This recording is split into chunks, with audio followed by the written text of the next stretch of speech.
ताजिर भाई से इज़हार यकजहती करते हैं और इंशाअल्लाह उम्मीद करते हैं हुक्काम बाला से कि वो इन्हें रिलीफ देंगे और इनकी मदद करेंगे। तो ये इंतहाई दुख और अफसोस की बात है कि आर्थिक गश्ती के नतीजे में इनका काफ़ी माली नुकसान हुआ। तो मैं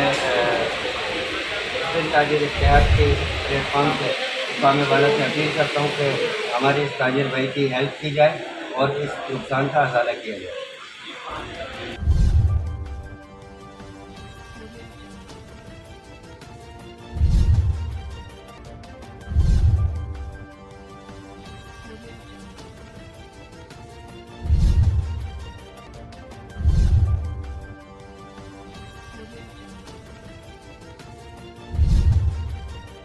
कस्टमर जो काम देके गए हैं उनसे भी मेरी रिक्वेस्ट है कि दोबारा जो है बच्चे के ऊपर थोड़ा सा आप जो है देखेंगे, इसमें कई सारे मामला जो है